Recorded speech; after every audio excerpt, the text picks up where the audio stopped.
DCT cutting techniques. Learn to cut safely, quickly, and economically.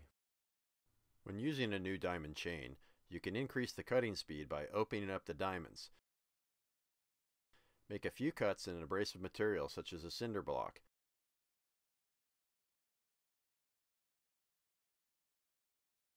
Opening the diamonds will increase the cutting speed.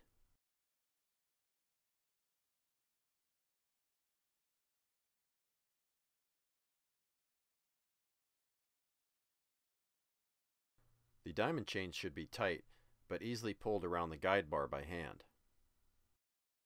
Ensure all safety devices are properly mounted and functional, and that all controls are in proper working order. Be sure there are no obstructions, plumbing, electrical conduit, air ducts.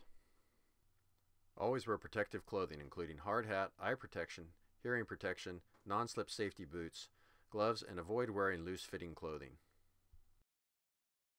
Assure adequate water supply and pressure. Minimum flow is 1 gallon per minute or 4 liters a minute. Minimum pressure is 20 psi or 1.5 bar.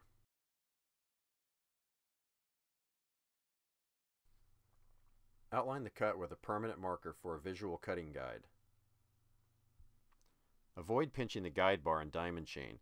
Always cut the bottom of the opening first, then the top, then the sides. Save the easiest cut for last. Score the entire cut line approximately 1.5 inches deep using the nose of the guide bar.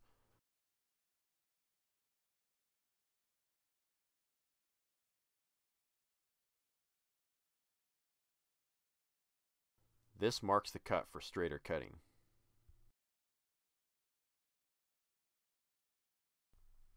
Plunge cut instead of starting on top of a wall. Plunge cutting generally results in a straighter start. If the cut doesn't start straight, it will not finish straight. Also, plunging is the fastest and easiest mode of cutting. Be sure cut concrete cannot fall and injure operator or bystanders. Concrete is very heavy. 1 cubic foot weighs 150 pounds. To start a cut, hold trigger on full throttle and slowly plunge the nose of the guide bar straight into the wall. Carefully align the nose of the bar with the cut line. Slowly touch the wall with the chain and plunge straight into the wall. Always operate the saw full throttle. Apply enough feed force so that the free running RPMs drop 20 to 30%.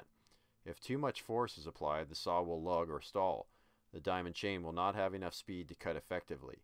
If too little feed force is applied, the diamonds will skid and glaze over. Listen for the sweet spot and maintain that RPM throughout the cut.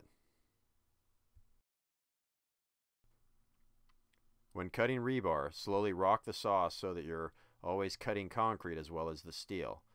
This will help keep the diamonds exposed. Also, expect less diamond chain life when cutting rebar. Use the wall walker to help cut more efficiently and reduce operator fatigue.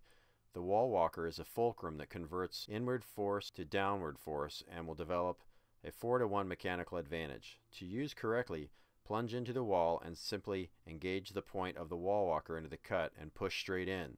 The wall walker will force the saw to feed down.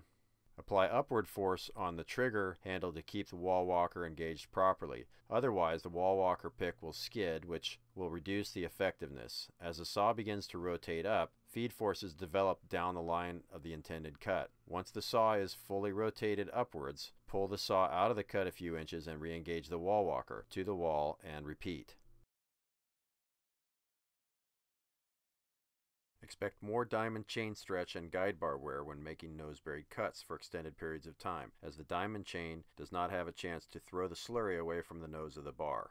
If the saw begins to cut consistently crooked, turn the guide bar over and use the other side. Dress worn rails with a belt sander. The normal life of a guide bar is 2 to 3 diamond chains. Rebar can shorten the guide bar life.